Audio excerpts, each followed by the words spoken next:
জবা কুসুম শঙ্কা শঙ্কাশ্বস্তেয়ং মহাদ্যতিম দন্তারিং সর্বপাপগ্নং সনাতস্মি দিবাকরম দিব্য শঙ্খ তুষারাভং শিরোদর্ণব সম্ভবম নমামি শশিনং ভক্ত শম্ভুর মুকুট ভূষণম ধরণী সম্ভূতং বিদ্যুৎপুঞ্জ সমপ্রভম কুমারং শক্তিহস্তাংশু লোহিতাঙ্গং নমাম্যহম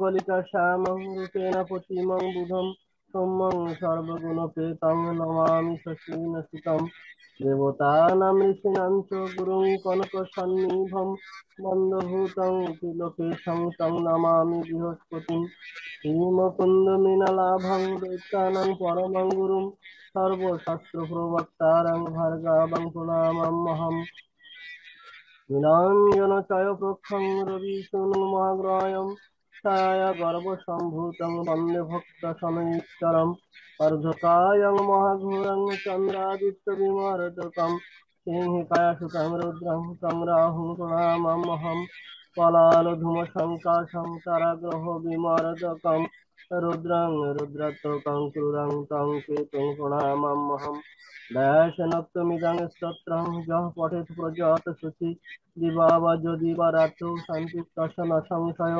ঐশ্বর্যমতুलं তেষাং আরোগ্যং পুষ্টিবর্ধনम् নরনারীপ্রিয়তন্ত্র ভবেদ্দুঃস্বপ্ননাশনम् তক্ষগগ্নির্জঙ্গমৌদ্যেচ্ছন্ন গ্রহ পীড়কা তে সর্বে প্রসমঞ্জন্তি ব্যাসব্রুবন্ন সংশয়।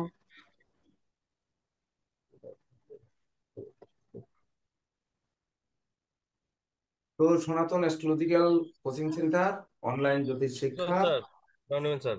হ্যাঁ, নমস্কার। তো অনলাইন জ্যোতিষ শিক্ষা দ্বিতীয় ব্যাচ, ক্লাস নাম্বার 5। তো আজকের বিষয় হচ্ছে, আপনারা দেখতেই পাচ্ছেন যে হস্তরেখা বিচারের কৌশল।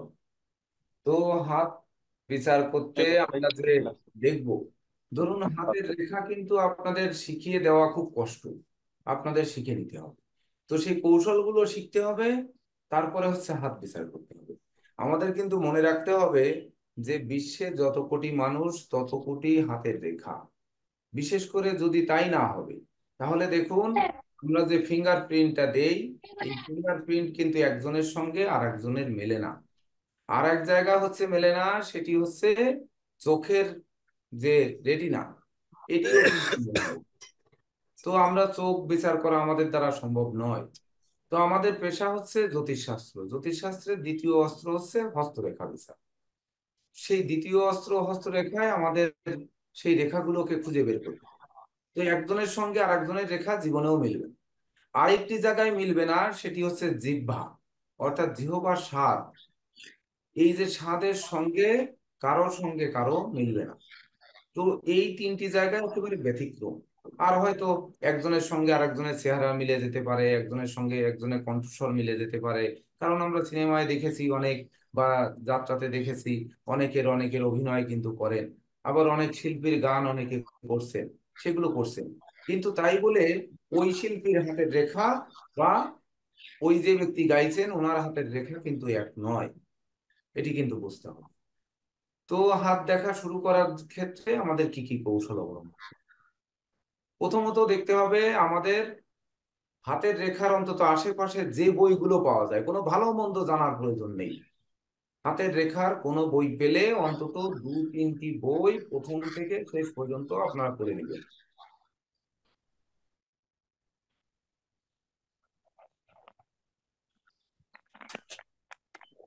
এই পড়ে কেন নেবেন? পড়ে নিয়ে হয়তো বুঝতে খুব একটা সহজ হবে না, কারণ কৌশলগুলো ধরিয়ে দেওয়ার দায়িত্ব আমাদের। তথাপিও পড়ে নেওয়ার প্রয়োজনীয়তা কেন? যে হাতের আমরা কোন কোন দিকে নজর দিব। যেমন ধরুন, একটি হাত ধরে আমরা দেখবো হাতের রংটাকে।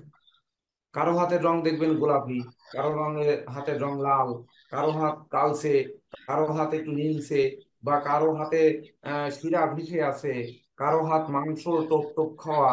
এমনকি দেখা যাচ্ছে কারো হাত নরম, কারো হাত শক্ত, কারো হাত বক্র। এই জিনিসগুলো কিন্তু লক্ষ্য করতে হবে।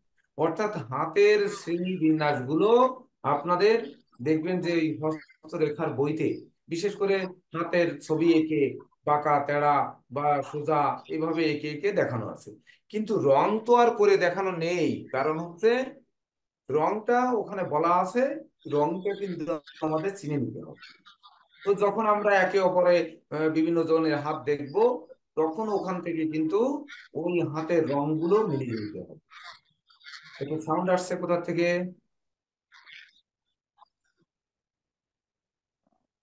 তো এই রং মেলানোর ক্ষেত্রে হয়তো প্রথমে আপনাদের কিছু কিছু ভুল হবে, কিন্তু বারবার চেষ্টার পরে তারপরে দেখবেন যে আপনারা ঠিক ওই সঠিক জায়গায় চলে এসেছেন।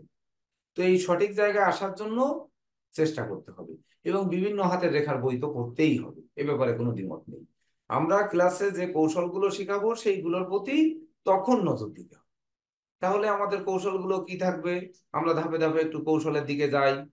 প্রথম কথা হচ্ছে, ধরুন আমরা একটি জাতকের হাত দিই, তার হাতটি আগে পরিষ্কার আছে কিনা, সে কোনো রঙে লেপ্টে আসছে কিনা।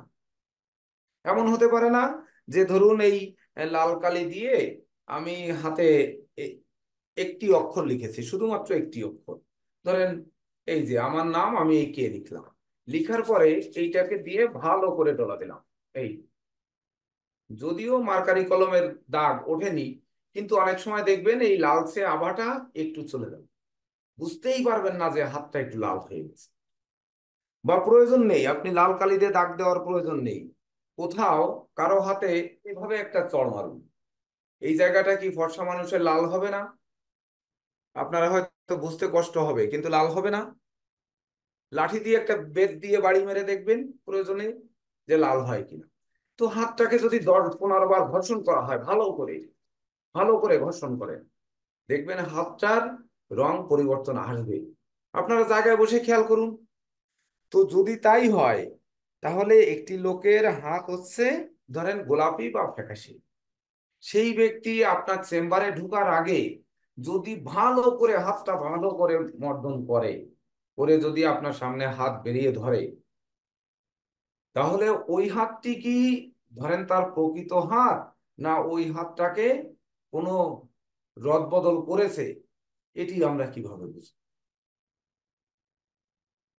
একটি বড় বিষয়, খুব বড় বিষয়।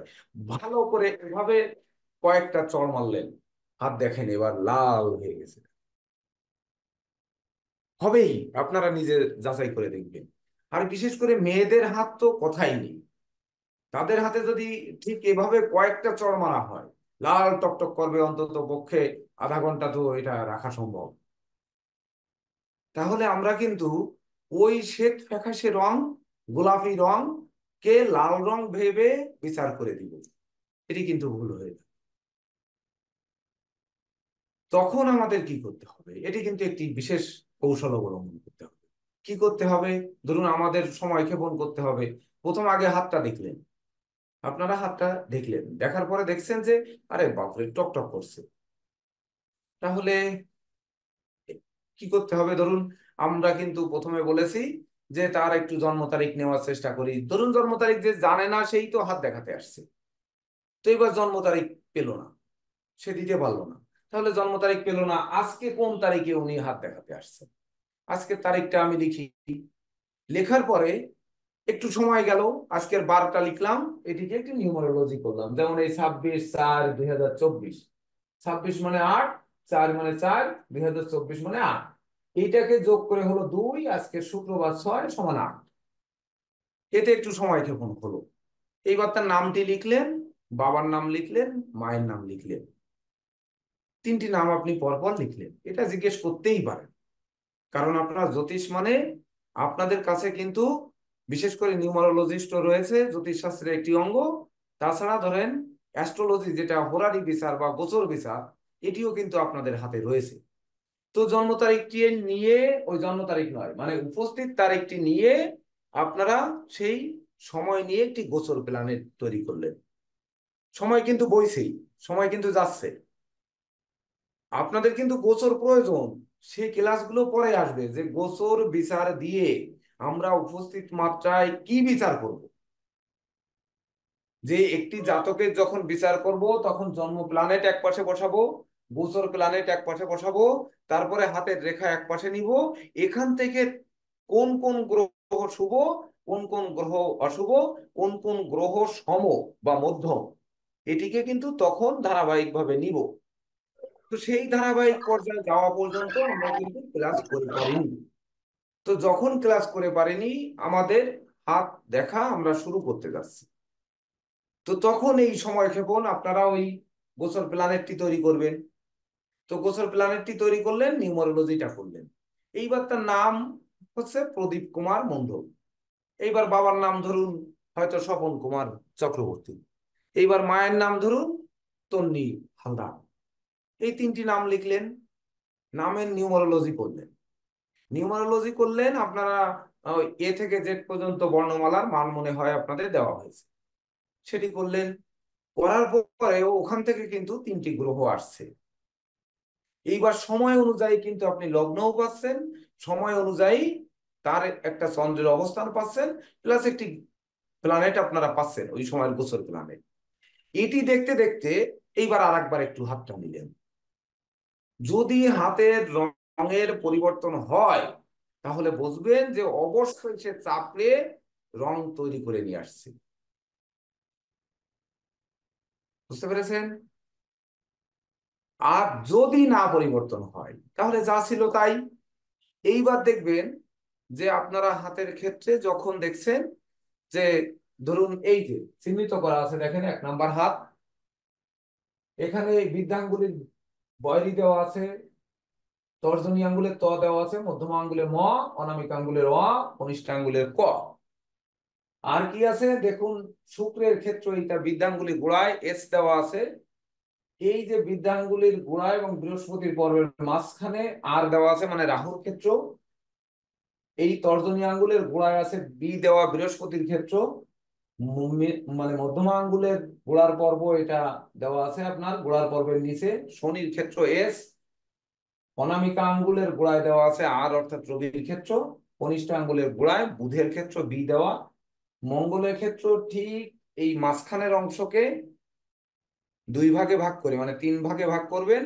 মাঝখানের অংশটি মঙ্গলের ক্ষেত্র, এই মঙ্গলের নিচের অংশ চন্দ্র, মাঝখানের অংশটা হচ্ছে কেতু। এই যে চিহ্নিত করা আছে। তো এইখানে আপনাদের দেখে নিতে হবে যে ধরুন আমরা হাতের রংটি কেমন পেলাম। হয়তো কালচে পেয়েছি, বা সাদা পেয়েছি, বা গোলাপি পেয়েছি, বা লাল পেয়েছি, বা নীলচে পেয়েছি, বা শিরাযুক্ত পেয়েছি। এটি যে পেলাম, এটি আমরা কিভাবে বুঝবো? এই অবস্থানগুলো দেখে আমাদের কিন্তু বের করতে হবে, ওই রঙের সাথে মিল থাকতে হবে। তাহলে গ্রহের শুভ রং কি আমরা কি জানি? কোন গ্রহের কোন বর্ণ জানি? জি স্যার। হ্যাঁ, সবাই জানি। রবির বর্ণ লাল, মঙ্গলের বর্ণ গৈরিক লাল, তারপরে হচ্ছে বুধের সবুজ, শনির নীল, বৃহস্পতির হচ্ছে হলুদ, তারপরে হচ্ছে হলুদ। রাহুর হচ্ছে সর্ষের তেলের রঙের মতো গোলামি, মানে কেতুর হচ্ছে ধোঁয়া রং, ধোঁয়াশা রং, তারপরে শুক্রের হচ্ছে সাদা, চন্দ্রের হচ্ছে দুধ সাদা। সাদা আর দুধ সাদার মধ্যে পার্থক্য কি?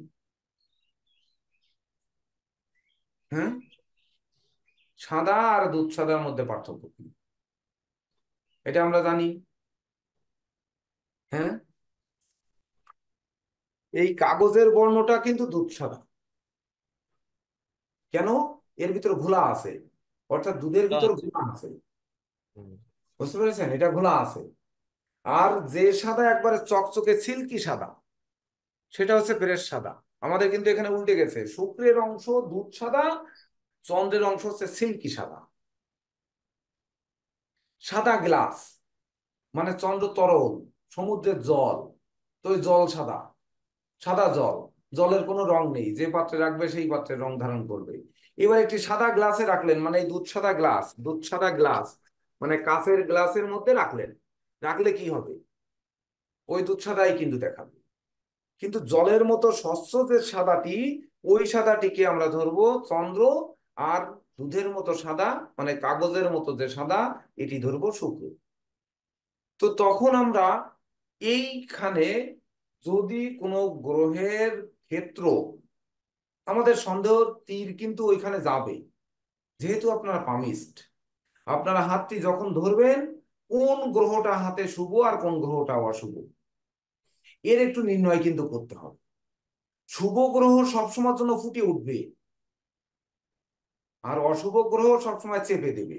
যে গ্রহের ক্ষেত্র অশুভ দেখবেন সেই গ্রহের ক্ষেত্রটা কালচে আভাযুক্ত, বা ধরুন ওই হাতের কালার অনুযায়ী ওই জায়গায় বিশেষ করে ডিপ কালার থাকবে, এমনকি একটু নিচু থাকবে, বিশেষ করে একটু কাটাকাটি থাকবে, বা ধরুন একটু তিল বিন্দু থাকবে, একটু ক্রস থাকবে। এই হচ্ছে অশুভ অংশ। আর যখন শুভ জায়গা দেখব, সেই জায়গাটা অপেক্ষাকৃত লাইট থাকবে, মানে ফোকাসিং থাকবে।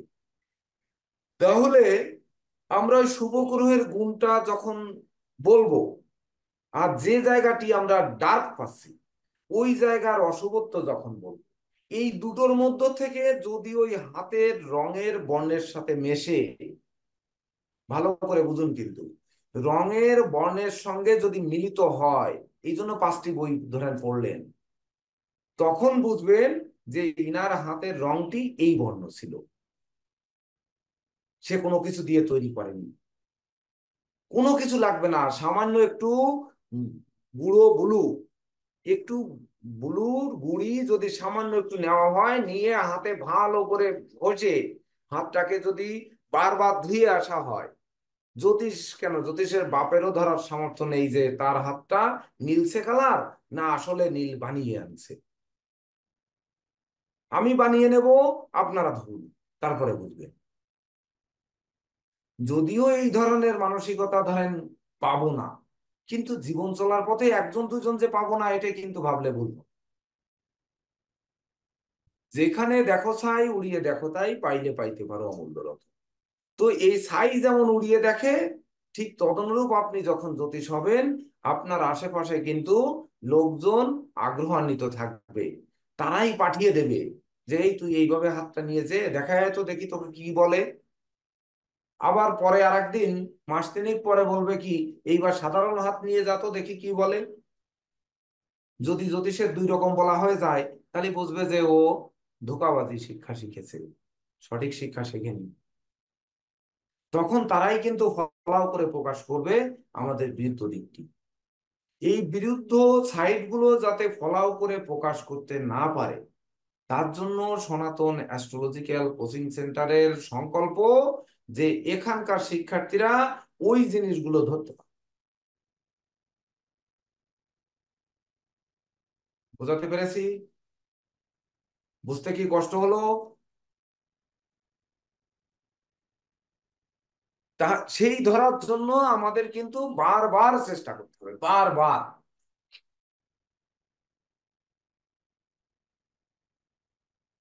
এমন হতে পারে যে ধরুন আপনাদের পরীক্ষা করার জন্য বা আমাদের পরীক্ষা করার জন্য একজন মক্খর লোককে পাঠিয়ে দিল, সে আসলে হাত দেখাতে আসেনি, কিন্তু তাকে পাঠিয়ে দিল যে জ্যোতিষ বাবুকে, যে এর অফার দাও, দেখি সে খায় কিনা।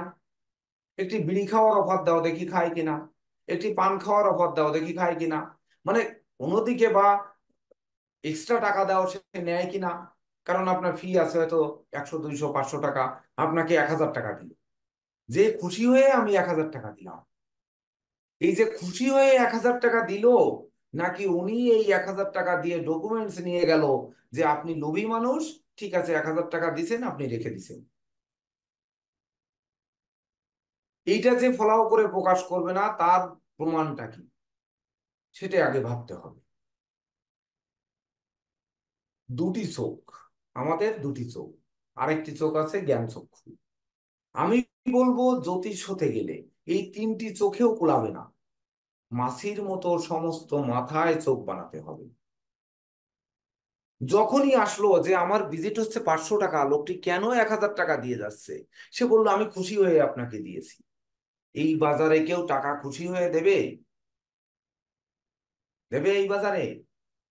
তাও 500 টাকা দেবে। যদি আমি শ্যামল কান্তি মণ্ডলের কাছে কাউকে পাঠিয়ে দিই, তাহলে আমি শ্যামল কান্তি মণ্ডলকে যাচাই করার জন্য, ঠিক আছে ওখানে 1000 টাকা কেন, 5000 টাকা ওনাকে দিয়ে আসুক, দিয়ে ডকুমেন্টস তৈরি করে নিয়ে আসুন। ওইটাই যখন আপনার চেম্বারের আশেপাশে ধরেন যখনই লোকজন আসবে, সে পাশে ঘুরপাক খাবো আমি, আপনার ওখান থেকে দেখায় আসবে, আপনার প্রেসক্রিপশন ফাইল নিয়ে নামবে, নামতে লাগলে বলবো কি, আচ্ছা উনি কেমন দেখিয়েছে দেখি, ওই ডাক্তারদের প্রেসক্রিপশনের মতো চেক করবে, চেক করব আমি বসে থেকে, শেষে বলবো কত ভেঙেছে, কত পাথরের দাম বলছে, কি বিচার করছে, নিয়ে চার দোকানে যে বা খেলাধুলার গল্প করে বিভিন্ন গল্প গুজব করে তার কাছ থেকে কথা বের করলাম। আরে বেটা এই দেখো আমার রেকর্ডিং করা আছে, এই যে আমি স্পাই পেন নিয়ে গেছিলাম, নিয়ে গিয়ে ওনার কাছ থেকে দেখো হাত দেখায় আমি 5,000 টাকা দিয়ে আসছিলাম, এত বড় লোভী উনি কোনো সময় বললো না যে টাকা আমাকে কিছু কম দিন। তাহলে সেই লোক তোমার পাথরের দাম কত নিচ্ছে এবার একটু ভেবে দেখো, তা তুমি ওনার কাছ থেকে কিনবা নাকি অন্য জায়গার থেকে কিনবা? এই কিন্তু পেটে লাথি শুরু হয়ে গেছে, বুঝতে হবে কিন্তু। এইবার এটিকে ধরতে হবে কিভাবে, আপনার কাছে কেন এই সংখ্যাটি এই টাকাটি এলো, আমার ফি 500 টাকা কেন 1,000 টাকা এলো, এটি কিন্তু আমাদের গবেষণা করতে হবে। আমি বারবার বলেছি যে সনাতন অ্যাস্ট্রোলজিক্যাল কোচিং সেন্টার গবেষণা করা শিখবে, এরা গবেষক। তখন কি করব, আপনারা নিউমারোলজিকে গুরুত্ব দেন না, এটি ধরতে একমাত্র শুভ পথ হচ্ছে নিউমারোলজি। আর আমরা যখন শিখবো হোরারি অ্যাস্ট্রোলজি তখন, তো হোরারি অ্যাস্ট্রোলজি দিয়ে ধরা যত কঠিন, তার থেকে 100 গুণ সহজ হচ্ছে নিউমারোলজি যদি চর্চা করি তার দ্বারা। যেমন ধরুন আজকের তারিখ 26, মানে 6-2-8, সাল মাস বার মিলেও কিন্তু সেই 8, শনি। আজকে হাত দুটি আঁকানোর পরেই আমি দেখতেছি হাত দুটো বাম দিকে হিলে গেছে। অতীতের ক্লাসের যত ভিডিও আছে আপনারা দেখবেন যে হেলে গেছে, মনটা কেমন খারাপ হয়ে গেছে ওখানে, যে হাতটা হেলে গেছে, আবার মুছে ঠিক করব, না ঠিক করিনি, পরবর্তীতে গিয়ে তারিখ লিখলাম। তো ভাবতেছি আবার মুছবো, এই করবো না, সময় নেই, তার থেকে থাক। যে আজকে ভাগ্য বামে টানছে, এ কোনো ক্রমেই ডাইনে টানবে না, তো টানার কোনো সুযোগই নেই। এইবার জ্যোতিষশাস্ত্রে শনির তারিখ আমাকে সাহস জোগালো শনি, যে না, শনির সাবজেক্টই তো প্রিয়, সাবজেক্টই তো জ্যোতিষ, তা গেছে বামে, যাক না, যা হয় একটা কিছু হোক। আবার ভাবলাম এটা তো মিরর ফেস, আপনারা যখন দেখবেন তখন, বা দর্শক যখন দেখবে তখন ডাইনে কাত দেখবে, তো এটা থাক। কয়েকবার কিন্তু আমি এটি চিন্তা করলাম যে এটি থাকবে কি থাকবে না। তখন এই যে শনি, আমার লগ্নের অষ্টমে শনি, আর এখন যে লগ্নে ক্লাস হচ্ছে দেখেন সেই লগ্নেও শনি পাপ, এবং শনি তো কুম্ভ রাশিতে আছে, সে কিন্তু অশুভ অবস্থানে আছে, রাশি এবং লগ্ন দুটোই। যাই হোক, আপনারা যখন হোরারি বিচার শিখবেন তখন এটা কিন্তু যাচাই করে দেখতে পারবেন। তাছাড়া ধরেন যে শনির আঙ্গুলটি দুটি হাতেই এঁকেছি, এখান থেকে গবেষণা করতে হবে যে আঙ্গুলটি কেমন আঁকানো হলো, নিজেরাও এঁকে এঁকে দেখবেন। সেক্ষেত্রে এঁকে এঁকে দেখবেন যে অনেক সময় কুপ্রভাবিত গ্রহ যখন কুপ্রভাব দেবে তখন কিন্তু আপনাদের সরে আসার কোনো সুযোগ নেই। তো আমরা কিভাবে ওই যে 1,000 টাকা দিয়ে গেল ওই প্রশ্ন থেকে কিন্তু সরে আসছি, মেমোরিতে কিন্তু রাখতে হবে। ওই 1,000 টাকার নোটটি একটু বের করে দেখি আমরা। ধরেন 1,000 টাকার নোট আমার কাছে নেই মনে হয়, ও আছে একটা, ধরেন একটি আছে, এটা কালকে ব্যাংক থেকে ফেরত আসছে। ফেরত আসছে কেন, এই পাশে টেপ মারা, টেপ মারার জন্য ব্যাংক থেকে টাকাটা রিটার্ন দিয়েছে। তো রিটার্ন দিয়েছে, এই সংখ্যাটি কত সংখ্যার নাম্বারটি এলো দেখেন, এই টাকাটির নাম্বার আছে, কেন টাকাটা ফেরত আসলো এটা একটু বুঝে দেখার দরকার। দেখেন 80008, তারপরে 225 মনে হয় নাকি, 113। ও সরি 113, 80008 113, নাম্বারটা একটু করেন তো দেখি। হ্যাঁ স্যার, এ তো বৃহস্পতির সংখ্যা হয়ে গেল স্যার। হয়ে গেছে বৃহস্পতির সংখ্যা, শেষেও বৃহস্পতির সংখ্যা আছে, যোগ দিল বৃহস্পতির সংখ্যা। 8008113, এটাকে যোগ দিলেন 18, 16, 16, 17, 18, 18, 3, 21 সমান 3, বৃহস্পতি আসলো। এইবার আছে খ আর দন্তের স, খ আর দন্তের স কিন্তু আছে, এটা কিন্তু ওই টাকারই নাম্বার, মানে সিরিয়াল নাম্বার, ওই যে দেখেন খ এবং দন্তের স আছে। আছে না? হ্যাঁ স্যার। দেখা যাচ্ছে স্যার, আছে। তাহলে খ, এই দেখেন কে এইচ এ, 2 5 2 7 আর 1 8, আর দন্তের স এস এইচ এ, 3 5 3 8 আর 1 9, 9 8 17 সমান 8।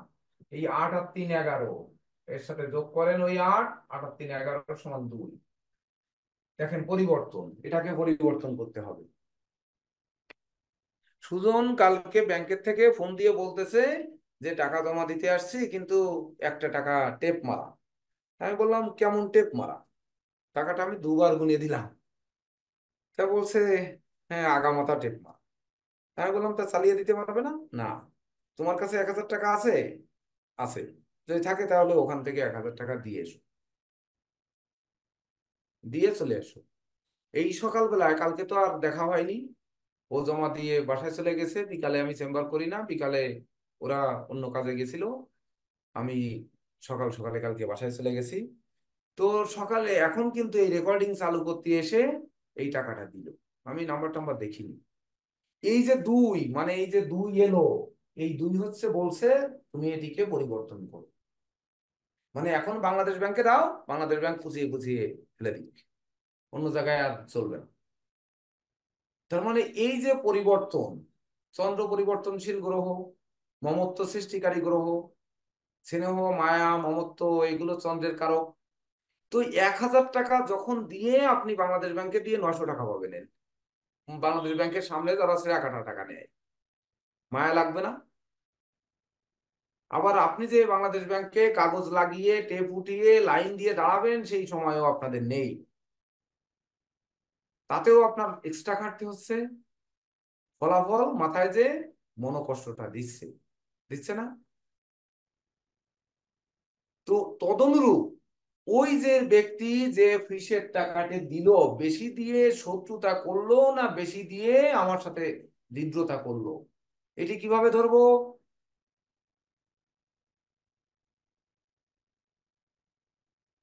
আমার প্রভাবকারী গ্রহের সঙ্গে ওই জাতকের দেওয়া টাকা, জাতকের নাম, বাবার নাম, মায়ের নাম কিন্তু আমরা লিখে নিউমারোলজি করেছি। এই আমার প্রভাবকারী গ্রহের সঙ্গে তার প্রভাবকারী গ্রহের যদি বিরোধ সৃষ্টি হয়, মানে শত্রু, কোন গ্রহ কোন কার শত্রু কার মিত্র এগুলো আমরা জানি, সব তো দিয়ে দেওয়া হয়েছে সূত্র, জানি। কি ব্যাপার? আরে হাতটা তো জাগাবেন, মিউট আনমিউট না করেন। জানেন কি জানেন না, কে জানেন না সেগুলো হাত জাগাবেন না। স্যার হ্যাঁ জানি। হ্যাঁ, এই তো সুন্দর। জানি না বললেও অন্তত হাতটা তো জাগাবো যে আমরা জানি। তাহলে এই প্রভাবকারী গ্রহ যদি বিশেষ করে আমাদের বিরুদ্ধ সংখ্যা হয়, বিরুদ্ধ গ্রহ হয়, যেমন রবির শত্রুকে কে জানি তো আমরা, বলেন কে? জানি শনি শুক্র। এই শনি আর শুক্র। তো ধরে নেন আপনার শনি। রবির জাতক, ওই জাতক এলো বা জাতিকা এলো শনি বা শুক্রের, টাকাটি এলো শুক্রের বা শনির, তাহলে কি হবে? উনি ষড়যন্ত্র করতে আসছে কিনা ধরতে পারবো না, হাতে কালার করে আসছে কিনা ধরতে পারবো না। হ্যাঁ স্যার, হ্যাঁ, করতে পারবো স্যার। এতদিন ধরে কি আমাদের কখনো মস্তিষ্কে কাজ করেছে যে আমাদের এইভাবে ধরার চেষ্টা করতে হবে? কারো কি কাজ করেছে? না এই স্যার। তো কিন্তু না স্যার। এই এইগুলো হচ্ছে জ্যোতিষ বিচারের মূল কৌশল। এইবার ধরেন আপনারা 5-10টি বই কিনবেন, হাতে রেখার বললাম তো, ফুটপাতে যেখানে খুশি সেখানে যা পাবেন তাই কিনবেন। আর আমারটা না পেলে আমি আমারটা পাঠিয়ে দিব ঠিকানা দিলে। কে যেন একজন ঠিকানা দিয়েছিলেন, তার বই মনে হয় গেছে কিনা জানতে হবে, আমি আজকে দেখছি হোয়াটসঅ্যাপে। যাই হোক, তো এইভাবে যখন আমরা পড়বো তখন এখানে কিন্তু কখনো এইভাবে ধরে দেওয়ার কোনো সূত্র কিন্তু ওই বইতে দেওয়া থাকবে না। এই সূত্র কিন্তু আমাদের তৈরি করতে হবে। আমার সংকল্প বা আমার সাধনা বা আমার ইচ্ছা যে সনাতন অ্যাস্ট্রোলজিক্যাল কোচিং সেন্টারের শিক্ষার্থীরা একেবারে পরিপূর্ণ রূপে তার যে কোথায় সমস্যা, কি জন্য উনি আসছেন? উনি আমার সঙ্গে হৃদ্রতা করতে আসছেন না শত্রুতা করতে আসছেন? উনি আমার সঙ্গে এই হৃদ্রতা করে পরবর্তীতে ক্ষতি সাধন করবেন কিনা, বা পরবর্তী জীবনে বন্ধুত্বের বন্ধন হয়ে সে উপকার করবে কিনা, এগুলোও কিন্তু আমরা ওই দিন থেকে এক একটা জাতক আসবে, এক একটা জাতকের কোষ্ঠী তৈরি হবে।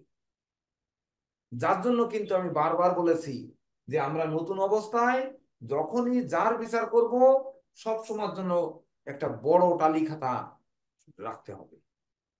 বাম পাশের পেজে তার নাম, বাবার নাম, মায়ের নাম, জন্ম তারিখ, জন্ম সময়, কত তারিখে এলো, প্রয়োজনে আপনারা একটা সিরিয়াল নাম্বার দিয়ে রাখলেন, সেইটা সূত্রে দিয়ে রাখলেন যে অমুক নাম, সূচিপত্র করে রাখলেন প্রথম দিকে। এইবার করে রেখে পরপর তার হাত, কোন গ্রহ শুভ কোন গ্রহ অশুভ, তার জন্ম তারিখে প্ল্যানেটটি ওখানে বসিয়ে, যেহেতু প্রথম অবস্থায় আপনাদের সময় আছে, বসিয়ে নিয়ে সব বায়োডাটা নিয়ে প্রয়োজনে ফোন নাম্বার নিলেন, লোকটি দেখালো, দেখানোর পরে চলে গেল, আপনারা তার পরবর্তীতেও 10 দিন তাকে নিয়ে গবেষণা করুন। 10 দিনের মধ্যে একদিন ফোন দিয়ে জানান যে আপনাকে যা যা জানিয়েছিলাম আর দুটি কথা জানাতে বাকি ছিল, এই দুটি জিনিসও কিন্তু আপনার ঘটবে। তখন সেই লোক কি হবে? খুশিতে আত্মহারা হবে।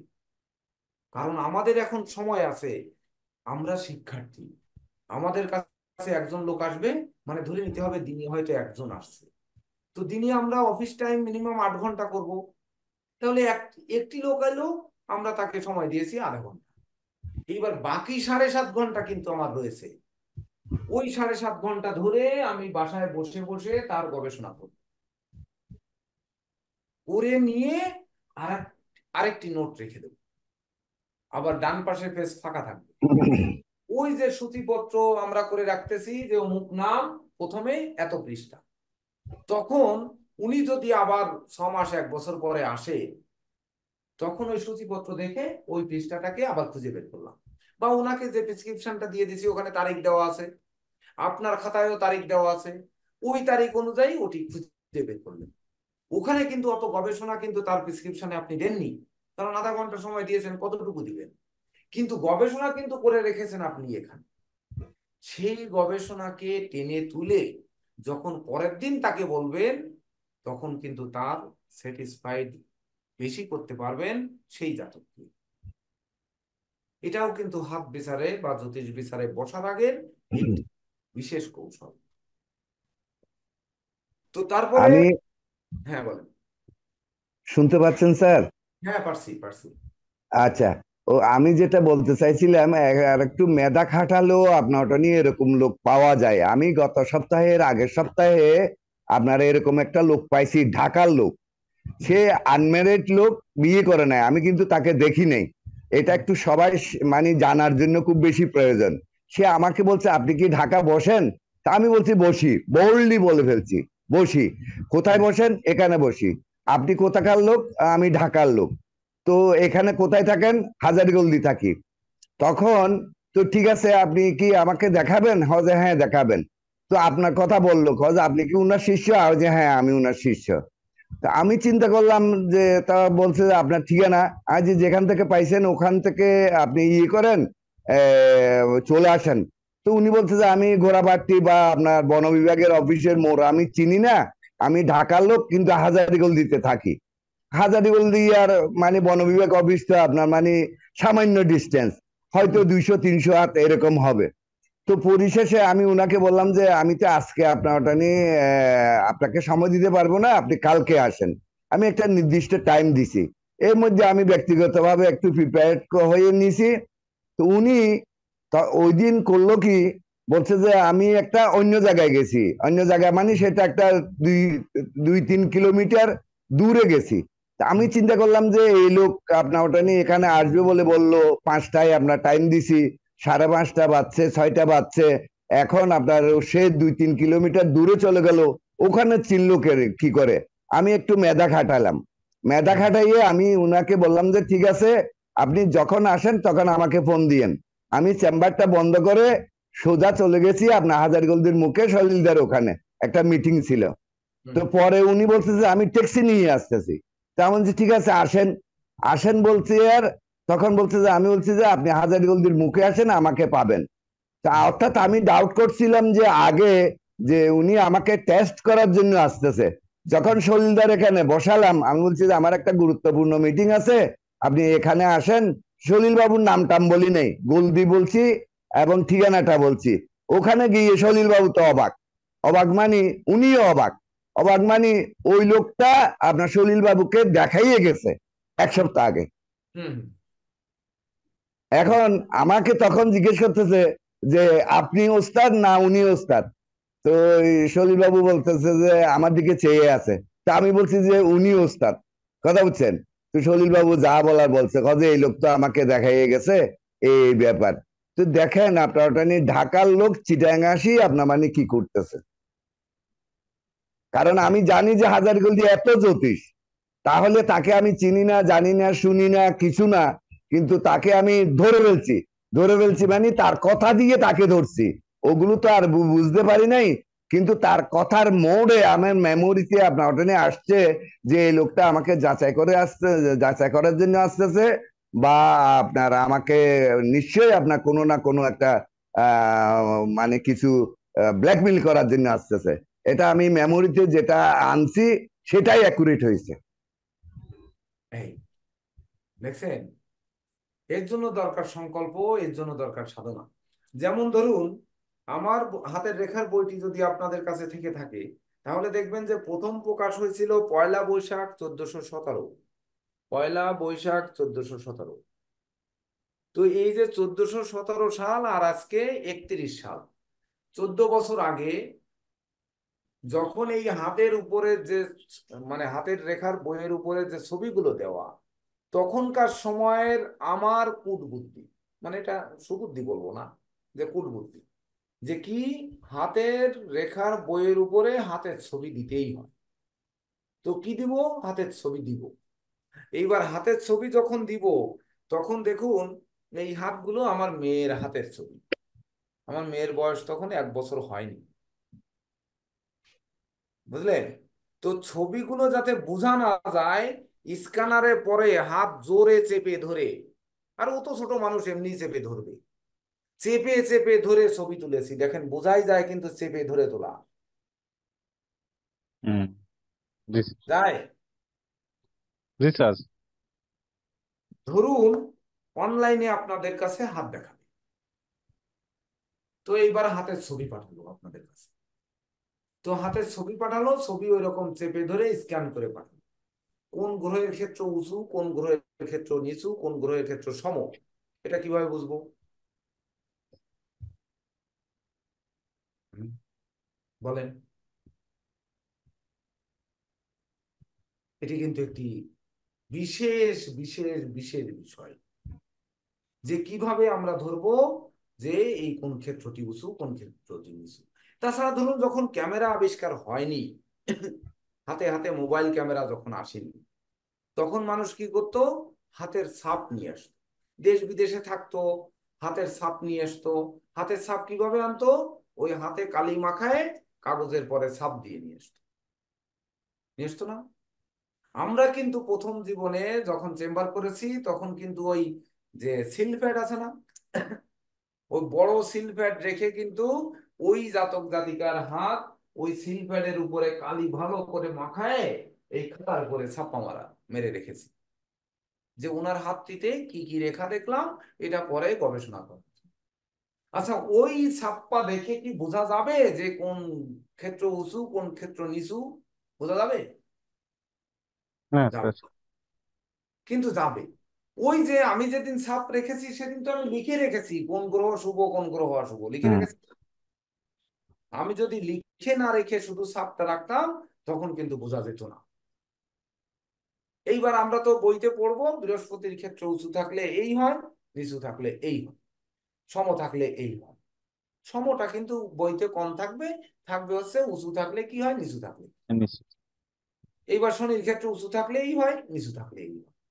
তাহলে উঁচু নিচু আমরা আমাদের যখন যাচাই করবে মোবাইলে ছবি পাঠিয়ে, তখন আমরা কি করব? ধনঞ্জয় রয়, আপনার ক্যামেরা অন করুন। এই আমার জীবনে অনলাইন জ্যোতিষ শিক্ষার্থীদের মধ্যে একটি ব্যক্তির মা আমাকে ফোন দিয়েছেন, তিনি হচ্ছেন ধনঞ্জয় রয়। বুঝলেন? কথা বলেছেন, সে হচ্ছে ধনঞ্জয় রয়। তো আমি গর্বিত। তো আপনার যেমন গ্রুপে যুক্ত আছেন, হোয়াটসঅ্যাপ গ্রুপে যুক্ত করে নিয়েছি, ওখানে দেখবেন কবে কি ক্লাস। ধরুন আপনি আজকে 7:30 না 7টার দিকে ফোন দিয়েছেন, মেসেজ দিয়েছেন যে ক্লাস হবে কিনা। আমি লিখেছি, আপনি দেখেননি যে 8টায় যোগদান করুন। আপনি বলছেন আমি ঢুকতে পারছি না। ক্লাস তো 8টা 10 মিনিট আগে ওপেন হবে। ক্লাসের টাইম সম্পর্কেও যদি না জানা থাকে, আপনার মায়ের এত স্বপ্ন, বুক ভরা স্বপ্ন যে আপনাকে জ্যোতিষ বানাবে। আপনারও এত বড় স্বপ্ন স্যার, যে একটা সুদীর্ঘ ঘটনা ঠাকুর হলো আমি থেকে, কয়েকদিন কথা ইয়া শেষ ছিল করবেন, আমার। আপনি ঠাকুরগা থেকে দৌড়ে এসে খুলনা এসে ভর্তি হয়েছেন। আপনি ভর্তি হতে তো ফর্ম পাঠিয়ে দেবো, আপনি ওখানে বসে ফিল আপ করে দেবেন, ওখানে বসে ভর্তি হবেন, ওখানে বসে পরীক্ষা দেবেন, সবই ওখানে বসে। কিন্তু একমাত্র ব্যক্তি আপনি ওখান থেকে এসে তারপরে ভর্তি হয়েছেন। তাহলে সেই ব্যক্তির ক্লাসে অমনোযোগিতা থাকলে তাহলে জ্যোতিষ কিভাবে শিখবেন বলেন? ভিডিও অফ করে ওখানে বসে আছেন, পিছনে মশারি টানানো রয়েছে, মশারি টশারি খুলে রাখবেন, প্রয়োজনে একটা সাদা কাপড় সোজা করে টানিয়ে রাখবেন পিছনে, বা যে দেয়ালে বসবেন আচ্ছা যে আচ্ছা পিছন সাইড যেন পরিষ্কার থাকে। কারণ এই ভিডিওগুলো আচ্ছা। সোশ্যাল মিডিয়ায় ছাড়া হয়, এটি মাথায় রাখবেন। লাইট জেলে চকচকে অবস্থায় সামনে খাতাপত্র নিয়ে তারপরে বসবে। বুঝলেন? ক্লাস করে জ্যোতিষ আপনারা হবেন, প্রত্যেকেই হবেন, কিন্তু যেন আমরা যে আমাদের স্বপ্ন যে পার্থক্য তৈরি করা, সেটি যেন তৈরি করি।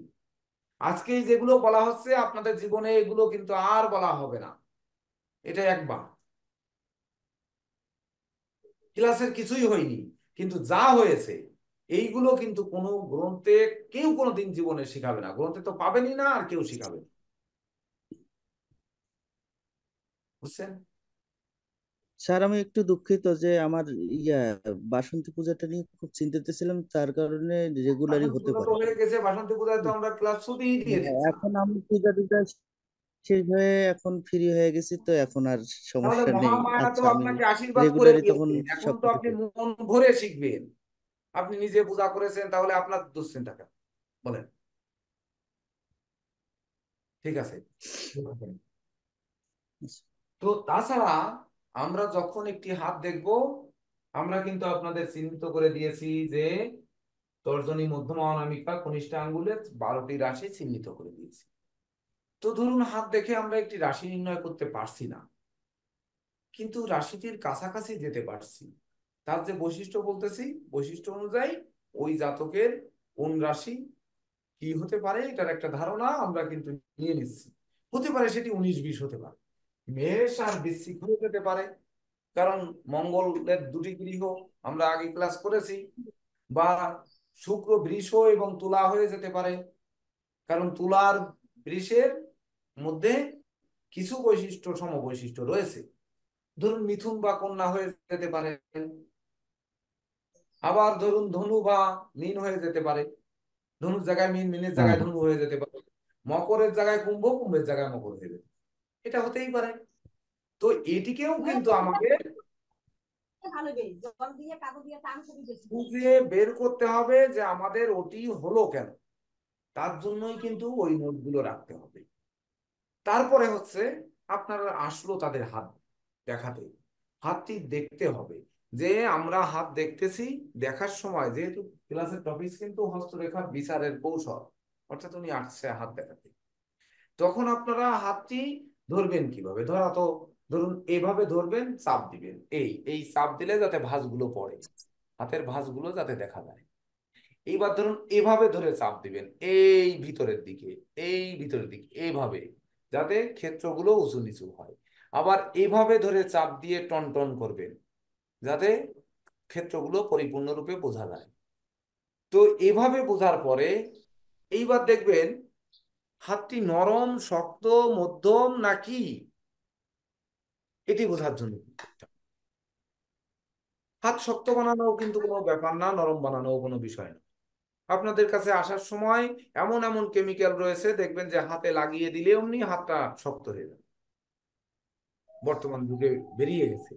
সামান্য এই ধরেন রঙের বিভিন্ন কেমিক্যাল আছে যা হাতে লাগান মুহূর্তের মধ্যে শক্ত হয়ে যাবে। তো এই জায়গায় করলেন কি, আপনি বৃহস্পতির ক্ষেত্রে একটু আঙ্গুল দিয়ে এভাবে নাড়া দিলেন, নরম হাতে নাড়া দিলেন। যদি পরিপূর্ণরূপে পুরো মাংসটা নিয়ে নড়ে তাহলে হাতটি নরম। ঠিক তো? দেখেন তো, প্রত্যেকে একটু নাড়া দিয়ে দেখেন তো সবটুক নড়ে নাকি ওই শুধু আঙ্গুল নাড়াচ্ছি আঙ্গুলই নড়ছে, পাশের মাংস নড়ছে কি নড়ছে না? দেখেন কার নড়ছে না? জি স্যার, আমারটা নড়ছে না। নড়ছে এ, না। হ্যাঁ, বা হাতেরটা নড়ে, ডান হাতেরটা নড়ে না। এই তার মানে কি, আপনার হাতটি শক্ত, আর যার নড়ছে তার হাতটি নরম। মাংস নড়ছে নাকি আমার আঙ্গুলটা নড়ছে, এটা দেখতে হবে। বুঝতে পারছেন যে মাংস নড়ছে না আমার আঙ্গুল নড়ছে, এটা বুঝতে হবে। মাংস লড়ছে। হ্যাঁ, মাংস মাংস নড়লে নরম, আর যার মাংস নড়ছে না তার কিন্তু শক্ত। এইবার হাতটিকে কড়া শক্ত করে একটু দেখেন, আপনার যার হাত নড়ছে তার হাতকে আরো শক্ত করে দেখেন, নড়বে না, শুধু লড়ছে আঙ্গুল না। নড়বে। আঙুল লড়ছে। দেখছেন? হ্যাঁ। এই তো, তাহলে হ্যাঁ শক্ত স্যার। হাত আসলে তার হাতটিকে শক্ত করতে দেওয়া যাবে না, বলতে হবে নর্মাল ভাবে হাতটি রাখে। যদি সে নর্মাল না রাখে, ডাক্তাররা যখন বীজ মন্ত্র তো, ডাক্তাররা তখন ধরুন স্যালাইন দেবে বা ব্লাড নেবে আপনার বিশেষ সময়, মানে ধরেন কোনো রিপোর্ট করবে, ব্লাড নিতে হবে বা শিরায় ইনজেকশন দিতে হবে, শিরায় স্যালাইন দিতে হবে, তখন শিরাটি খুঁজবে না? খুঁজবে। তখন ওই স্যালাইনের নল দিয়ে বেঁধে টোক্কা দিয়ে দিয়ে দিয়ে দিয়ে শিরা বের করবে। ধরুন এইবার ভালো যারা স্বাস্থ্যে নাদুস নুদুস তাদের শিরা বের করা কিন্তু খুব কঠিন, আবার যাদের একটু কৃষ পাতলা দেহ তাদের শিরাটা বাধাও লাগে না, এমনি বোঝা। আর একটু বয়স হয়ে গেলে তো বোঝাই যায়, যেমন ওই যে আমার শিরা কোথায় কোথায় তো বোঝাই যাচ্ছে, এর আর অবকাশ কি, এ বাধাটা লাগবে না। কিন্তু তন্নি হালদারের যদি হাত দেখা হয় এইরকম পিছন সাইড, দেখবেন যে শিরা খুঁজে নিতে বান্ধন দাও, তারপর হচ্ছে এই মুভ করো, এখানে বাড়ি মারো, টুক্কা মারো, তারপরে শিরা খুঁজে দেবে। কারণ তার বয়স অল্প, মেয়ে মানুষ, তাছাড়া ধরুন নরম হাত, শিরা খুঁজে পাওয়া যাচ্ছে। তাহলে ঠিক তদনুরূপ উনি যদি হাতটি শক্তও করে, তো আমরাও টাকি মাছ ধরার মতো বা কুচে মাছ ধরার মতো ওনার হাতের এই গোড়াটা ধরবো, এটা একটু ধরবো, ধরে বলবো হ্যাঁ হাতটি সোজা করো।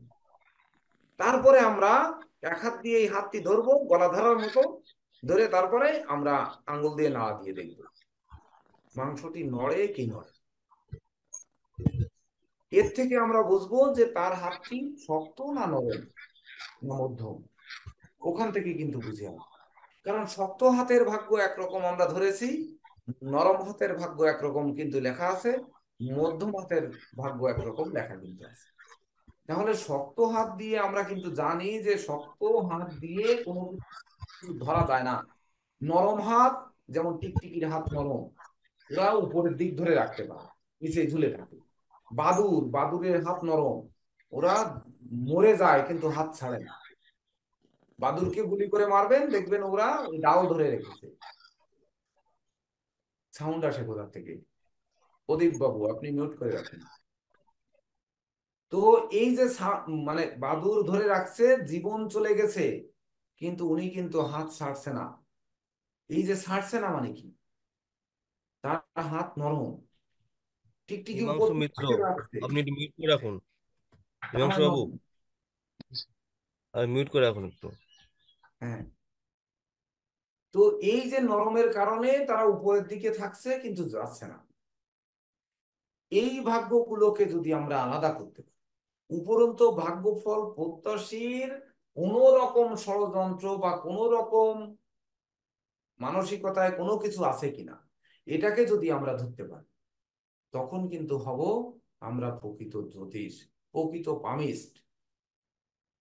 আমরা যে লিখবো ওরে বাবা বিশিষ্ট হস্তরেখাবিদ আমি, তো বিশিষ্ট হস্তরেখাবিদ তো আছি, ঠিক আছে, সবাই হাতের রেখায় লেখাপড়া শিখে পাশ করেছি মানে তো হ্যাঁ পামিস্ট হয়েছি, কিন্তু সেই যে বিশিষ্ট বা জ্ঞানী বা বুদ্ধিমান বা জানে ওরা জ্যোতিষ, সবাই জ্যোতিষ। সবাই ডাক্তার, ডাক্তারের নামের আগে মানে ডাক্তার অমুক এমবিবিএস। এমবিবিএস এর পরে কি দেওয়া থাকে যে কে সরকারি মেডিকেল থেকে পাশ করেছে, কে বেসরকারি থেকে পাশ করেছে দেওয়া থাকে? কখনো কিন্তু থাকে না। তাহলে কোনো ডাক্তারের রুগী দিনে 100 জন হচ্ছে, কোনো ডাক্তারের 20 জন হচ্ছে, কেন? একই মেডিকেল থেকে পাশ করে বের হয়েছে, কেন? এই যে ভালো ডাক্তার রুগী হচ্ছে না, ভালো ইঞ্জিনিয়ার সে কোনো কাজ প্ল্যান পাচ্ছে না, ভালো দোকানদার সে খরিদ্দার পাচ্ছে না, ভালো মিস্ত্রি সে কাজ পাচ্ছে না, কেন? একই জায়গা থেকে মিস্ত্রি কাজ শিখেছে, একই জায়গা থেকে ইঞ্জিনিয়ারিং শিখছে, একই জায়গা থেকে একই বোর্ড থেকে সবকিছুই ডাক্তার হয়েছে, হচ্ছে না কেন? কোন গ্রহের কারণে হচ্ছে না, কেন হচ্ছে না, এগুলো কিন্তু আমাদের আবিষ্কার করে বের করতে হবে এই পামিস্ট্রি বিষয়।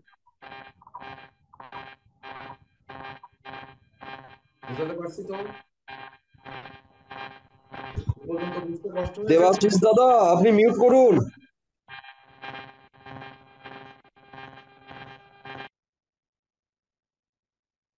এইবার আর কি দেখবেন, যেমন ধরুন এই বিধানগুলি প্রত্যেকটা আঙ্গুলের পর বিচারের ক্ষেত্রে মানুষ কিন্তু ভুল করে বা জ্যোতিষরা ভুল করে থাকে সাধারণত। তো সেই ক্ষেত্রে আমরা কি করব, যে বিধানগুলির গোড়ায় অনেকে বলে যে বিধানগুলির এই মাঝখানে ধরেন হয়তো জব হয়ে আছে, এই কিন্তু জব হয়নি, ওখানে কিন্তু ওই দেখেন দুটি রেখা হয়ে রয়েছে, এই রেখা। এইবার কি করবে, ভাগ্যফল প্রত্যাশী যদি বৃদ্ধাঙ্গুলি দেখানোর সময় বলে যে স্যার দেখেন তো আমার এই হাতটা, এটা কি বৃদ্ধাঙ্গুলির জব না? যদি জব হয় তাহলে আমি লেখক, গবেষক, সাহিত্যিক হব, ওই যে হাতের রেখার বইতে যে ফলাফল আছে তাই। কিন্তু এটি তো দুটি রেখা, এই দুটি রেখা চাপ দিলে জবের মতো হয়ে যাচ্ছে। এটা আমরা দেখবো একটি কলা গাছের পাতার ডগা আমরা নিলাম, ডগাটি নিয়ে একটু ভাঁজ করলাম, ভাঁজ করলে দেখবেন এক জায়গা থেকে ভাঁজ হবে না, হয় ভেঙে যাবে, আর ভেঙে গেলে ওই জায়গায় প্রেসার পড়ে আর এক জায়গার থেকে ভাঁজ হবে। ঠিক তদনুরূপ এই আঙ্গুলটি যখন ভাঁজ করা হচ্ছে, এক জায়গা থেকে ভাঙছে আর এক জায়গায় প্রেসার পড়ছে, তার মানে এটা জব না। এটা জব হলে অনেক কিছু হয়ে যেত। তো এই আড়াআড়ি জবকে যেমন দুটি দুটি রেখা দিয়ে আমি এই এঁকেছি, এটি কিন্তু জব নয়। তখন বুঝতে হবে যে আঙ্গুলটিকে নিচে নামাও উপরে উঠাও, নিচে নামাও উপরে উঠাও, তাকে দিতে দিয়েন না, আপনারা নামান, আপনারা উঠান। তখন না বুঝতে পারবেন যে প্রকৃত পক্ষে ওটি জব না কি রেখা। বিধানগুলো ধরে এভাবে চাপ মারুন, গোড়ায় জব নাকি রেখা বুঝে ফেলবেন। ঠিক প্রত্যেকটা আঙ্গুল চাপ দিন, সোজা করুন, চাপ দিন, সোজা করুন, প্রত্যেকটা করের ভাঁজে ভাঁজে চাপ দিন, দিয়ে তারপর দেখুন জব হলে কিন্তু এই যে জবটি রয়েছে কালো কালি দিয়ে লেখা, জব হলে কিন্তু জবটি কেমন থাকবে দেখুন, এই হচ্ছে মাঝখানের রেখা, জবটি থাকলে এই রকম হয়ে যাবে, দুই মাথা মিলে যাবে। তো হলো না, ধরেন করের ভাঁজ, এই করের ভাঁজটা দেখাবে যাবে না, এই রকম হয়ে যাবে, এভাবে পড়বে কিন্তু জবটা। আর যখন ভাঁজ করে জব দেখানো হবে, তখন এই যে ভাঁজ তো সবসময়ের জন্য দুই কর্নার একই থাকবে, কারণ যেখান থেকে ভেঙেছে সেখান থেকে তো ভাঙা একই থাকবে। এইবার দুই পাশের প্রেসারে এসে মিলিত হচ্ছে, এটা কিন্তু বোঝাই যাবে। তাহলে এই দুনিয়ার বুকে যত কোটি মানুষ আছে সবার আঙ্গুলে কিন্তু জব আছে, যদি ভাঁজ করে ওই জব দেখানো, সবগুলো জব। কিন্তু সবাই তো নন্দিত প্রতিষ্ঠিত মানুষ হচ্ছে না, সেই জব অনুযায়ী সেই বিদ্যাঙ্গুলির জবে তো লেখক, সবাই তো লেখক না, তাহলে পাঠক কি যদি সবাই লেখক হয়? এগুলো কিন্তু খুঁজে বের করতে হবে। তার জন্য যদি আমরা প্রথমে বই সম্পর্কে একটু সম্যক ধারণা থাকে, হাতের রেখার বই সম্পর্কে, আর আমরা যে কৌশলগুলো দেখাবো এই দুটির সম্মিলন ঘটিয়ে বা সংমিশ্রণ ঘটিয়ে আমাদের করবে প্রকৃত জ্যোতিষ বা বিদগ্ধ জ্যোতিষ হিসেবে গড়ে তুলবে। তখনই কিন্তু আমরা হাত ধরেই আমরা বুঝে ফেলতে পারবো যে হাতের কোন গ্রহ শুভ, কোন গ্রহ অশুভ, কোন গ্রহ কোন দিকে গেছে, কেমন হচ্ছে, তার রাশিটি কি। অর্থাৎ পামিস্ট্রি কিন্তু নিঃসন্দেহে কঠিন সাবজেক্ট, জ্যোতিষের সব থেকে কঠিন সাবজেক্ট আমি বলবো পামিস্ট্রি। কারণ বিশ্বে যত কোটি লোক তত কোটি ভাগ্য। এইবার তত কোটি ভাগ্য, ধরেন একদিনে সারা বিশ্বে যদি 1000 লোক জন্ম নেয়, 1000 লোকের শখ কিন্তু একই হচ্ছে। যেমন বাংলাদেশে একটাই টাইম, ঢাকা আর খুলনা, বা ঢাকা কুড়িগ্রাম বা পঞ্চগড়, আর ওদিকে হচ্ছে উম টেকনাফ। ধরেন এর মধ্যে সময়ের পার্থক্য মাত্র 5 মিনিট। তো আমরা যখন হরোস্কোপ তৈরি করব তখন কিন্তু ওই লগ্নও একই থাকবে, রাশিও একই থাকবে, গ্রহগণও একই থাকবে। এবার বাংলাদেশের লোক জন্মগ্রহণ করলো একদিনে 200, তাহলে 200 জনের প্ল্যানেট তো এক, এক না? এক তো। কিন্তু হাতের রেখা কিন্তু ওই 200 জনের কোনো দিন এক হবে না, এটি কিন্তু বুঝতে হবে। তার জন্য পামিস্ট্রি কিন্তু কঠিন নয়, মহা কঠিন। এটিকে ঠিক তদনুরূপ রপ্ত করতে করতে এটিকে তরল বা সহজে রূপান্তর করতে হবে। তো এখন সহজ এবং তরলে রূপান্তর করবেন আমাদের পরবর্তী স্যার সুবীর মহন্ত বাবু। উনি উপস্থিত হয়ে আপনাদের আরো ভেঙে চুরে সুন্দর করে তরল করবেন, এবং 11টা পর্যন্ত উনি ক্লাস নেবেন। স্যার নমস্কার স্যার। এই টপিকসের উপর বিশেষ করে এই যে আহ, মানে গরমে যেমন পিচ গলে যাচ্ছে, ঠিক তদনুরূপ এই হাতের রেখাকে গালিয়ে নির্যাসটুকু আপনাদের বের করে এই টপিকস অনুযায়ী ক্লাস নেবেন। অর্থাৎ আপনারা মনোযোগ সহকারে এই টপিকসের বাইরে কোনো প্রশ্ন করবেন না, কারণ আজকে হচ্ছে কৌশল। শুধু কৌশলগুলো রপ্ত করুন, যে কোথায় কোথায় কি কি আমাদের জানতে হবে। এর ভিতরে মনে মনে 20টা 10টা 5টা যার যা প্রশ্ন আসে সেই অনুযায়ী প্রশ্ন লিখুন। আর স্যারের আলোচনার পরে 5-7 মিনিট সময়, 10 মিনিট আলাদা সময় নিন। নেওয়ার পরে এই কৌশলগুলোকে একেবারে গরমে পিচ গালানোর মতো গালিয়ে নিন। আর তারপরে বই আজকেই গিয়ে হাতের রেখার আশেপাশে যেখানে যে বই পাওয়া যায় 2-4টি বই কিনুন, কিনে পড়তে থাকুন।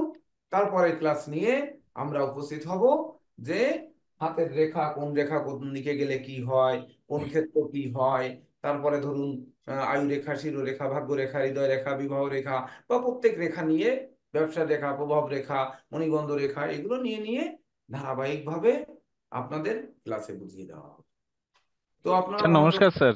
আমি করুন। একটু হ্যাঁ কথা বলুন। বলতে স্যার, ওই যে পঞ্জিকা, তো আপনার পঞ্জিকা খুঁজছি তা পাচ্ছি না। হ্যাঁ, মাগুরাতে ঠিকানা দিয়ে খুঁজছি। দেন, হোয়াটসঅ্যাপে ঠিকানা দিয়ে দিন, জি কুরিয়ার স্যার, আপনি সার্ভিসের ঠিকানা, আর ওই ঠিক আছে। ঠিকানায়। ঠিক আছে, ঠিক আছে স্যার, নমস্কার, ঠিক ঠিক আছে আছে। স্যার। আমি তো তো ঠিকানা পাঠাইছি স্যার, পাঠিয়ে দিয়েছেন স্যার আমারটা। আপনারটা পাঠিয়েছি কিনা তা তো জানি না, দেখি একটু হাই দিয়ে নেন। কুরিয়ারের ঠিকানা দেননি আপনি, মনে হয় লালমনিরহাট নাকি? হ্যাঁ, স্যার আপনি লালবাগ স্যার। ঠিকানা দিয়েছেন পোস্ট অফিসের, গ্রাম পোস্ট, থানা, জেলা, ওতে কি করে পাঠাবো আমি? লিখবেন হচ্ছে আপনার নাম দেবাশিস চন্দ্র রয়, সুন্দরবন কুরিয়ার, অমুক অফিস, অমুক শাখা, স্যার লালবাগ লালমনিরহাট। শাখা লিখে দিয়েছিলাম স্যার। স্যার লালবাগ শাখা লিখে দিয়েছিলাম স্যার। এটা কি আমি জানি? আপনি লিখেছেন আপনার গ্রাম পোস্ট থানা জেলা, ওইটা লিখলে কি সব হবে? কিছু ডিটেলস অনেক কিছু লিখে দিয়েছিলাম স্যার। তা এত কিছু লেখার তো প্রয়োজন নেই। আচ্ছা ঠিক আছে, স্যার লালবাগ শাখা তাহলে নাম্বার। আপনারটি আজকে দেখেছি, আমি এই স্ক্রিনশট দিয়ে রেখেছি, তো আজকে লিখে আমি পাঠিয়ে দিচ্ছি। ঠিক আছে, নমস্কার স্যার, ঠিক আছে। ভালো থাকুন, সবাই সুস্থ সুন্দর থাকুন। সন্ধ্যায় আবার দেখা ঠিক হবে। শুভ নমস্কার। ঠিক আছে, নমস্কার স্যার। হ্যাঁ, নমস্কার। নমস্কার করে নেবেন সকলকে। আমার শুভ নমস্কার, শুভ সকাল। স্যার প্রণাম নেবেন। নমস্কার স্যার। তো আজকে যে আলোচনার বিষয়, সেটা হস্তরেখার মাধ্যমে হস্তরেখা দেখার কৌশল, তাই তো? হস্তরেখার বিচারের কৌশল। হস্তরেখা দেখার বিচারের যে কৌশল স্যার একটুখানি বলে রেখেছেন। আমি তারই সেটা পুনরাবৃত্তি না করে তারপরে কিছু অংশ আমি বলছি। তো হস্তরেখা বিচারের ক্ষেত্রে আমাদের অনেক বিষয় দেখার আছে। আমাদের মানব শরীরটা হলো একটা ইঞ্জিন, তাই তো? আর এই ইঞ্জিনকে, ইঞ্জিনের যে যা কিছু আছে পার্টস, তার মেন হলো আমাদের মস্তক বা মাথা, তাই তো? সেখান থেকে আমরা সমস্ত কিছু এই দেহ চালনা করে থাকি। তো সেই মস্তকের যে ব্রেন বা চালনা, তার যে একটা সার্কিট বোর্ড, সেটা কিন্তু আমাদের হাত বলা হয়েছে। তো আমরা একটা মানুষের হাত দেখে, হস্তরেখা একটা বিশাল বিজ্ঞান, আপনারা তো সকলে জানেন। আর সেটা আমি আহ, পুনরাবৃত্তি করছি না। হস্তরেখা বিশাল বড় বিজ্ঞান। এই বিজ্ঞানটাকে আমরা যদি পর্যবেক্ষণ করি, পর্যালোচনা করি, তাহলে আমরা মানব জীবনের যা কিছু পূর্বাভাস, ভবিষ্যৎ, অতীত, বর্তমান আমরা অনায়াসে কিন্তু বিচার করতে পারি। এইটা হলো অভিজ্ঞতা লব্ধ জ্ঞান। যে শুধু কয়টা বই পড়লাম, ক্লাস করলাম, করে হস্তরেখা বিজ্ঞান শিখে যাবো, সেরকম ব্যাপার না। এই বিজ্ঞানটিকে অর্জন করতে হলে বহু সাধনার প্রয়োজন, এবং যেটা প্র্যাকটিস বলা চলে, প্র্যাকটিস করা দরকার। যে আমরা যে বিজ্ঞানটি শিখছি সে কতটা ফলিত, কতটা ফলিত। যে যেমন মানুষের, আমাদের যে চিন্তা শক্তি, ব্রেন, আমাদের যে যাহা কিছু করি সবকিছু কিন্তু ব্রেন থেকে উৎপন্ন হয়। আগে চিন্তাটা আসে, তবে সেটা কর্মে সেটা প্রতিফলিত হয়, বা কর্মের মাধ্যমে সেটা প্রকাশ পায়। তো সেই যে জ্ঞানের ভান্ডার, বা সেই যে স্মৃতি শক্তি, সেই যে আমাদের যে মস্তিষ্ক চালনা, সেটি কিন্তু আসে আমাদের হস্তরেখা থেকে। বৃদ্ধাঙ্গুল যে আছে, আমাদের বিজ্ঞান থাম্বনেল বৃদ্ধাঙ্গুল আছে না, এই বৃদ্ধাঙ্গুল যে আছে, বৃদ্ধাঙ্গুলের কিন্তু